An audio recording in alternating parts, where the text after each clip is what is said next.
Net run rate తోటి పని లేకుండా ఇండియా సెమీఫైనల్స్కి వెళ్ళాలంటే రేపు సౌత్ ఆఫ్రికా వెస్టిండీస్ని ఓడగొట్టాలి.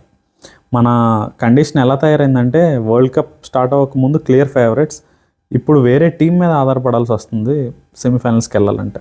ఇది మన చేతులారా చేసుకున్నదే.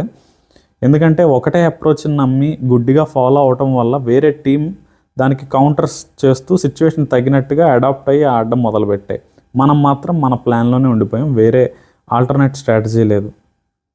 అండ్ మొన్న సౌత్ ఆఫ్రికా తోటి ఒక టైంలో ఓడిపోవచ్చు అని తెలిసాక కూడా డ్యామేజ్ కంట్రోల్ చేయడానికి రన్స్ ఎంత క్లోజ్గా తీసుకెళ్ళగలరో చేసింగ్లో అంత క్లోజ్గా తీసుకెళ్ళి ఉండాల్సింది. అనవసరమైన రిస్కీ షాట్స్కి పోయి అవుట్ అవ్వకుండా అట్లీస్ట్ కొంచెం నెట్ రన్ రేట్లో అయినా సేవ్ అయి ఉండేది ఆ నెగిటివ్లో. అండ్ ఇంకొక విషయం ఏంటంటే ఇంగ్లాండ్ని సౌత్ ఆఫ్రికాని చూస్తే మనం ఒకటి అబ్జర్వ్ చేయొచ్చు. వాళ్ళు ట్రాక్స్ కండిషన్స్ బట్టి వాళ్ళు గేమ్ని అడాప్ట్ చేసుకుంటున్నారు. ఎగ్జాంపుల్గా ఇంగ్లాండ్ నిన్న పాకిస్తాన్తో గెలిచింది కానీ శ్రీలంకతో గెలిచింది కానీ వాళ్ళ వైఖరికి విరుద్ధంగా ఒక్కోసారి బౌలర్స్కి రెస్పెక్ట్ ఇస్తూ డిఫెన్సివ్ అప్రోచ్ వాళ్ళు ఆడారు.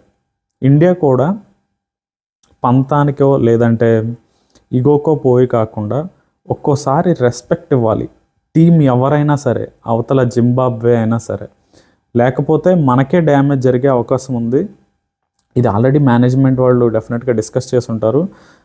సో రేపు సౌత్ ఆఫ్రికా కనుక వెస్టిండీస్ మీద గెలిస్తే మనకి ప్రెషర్ లేకుండా ఏ రకంగా ప్లాన్ చేసుకోవాలో మిగతా 2 మ్యాచెస్ అనేది ఆలోచించవచ్చు.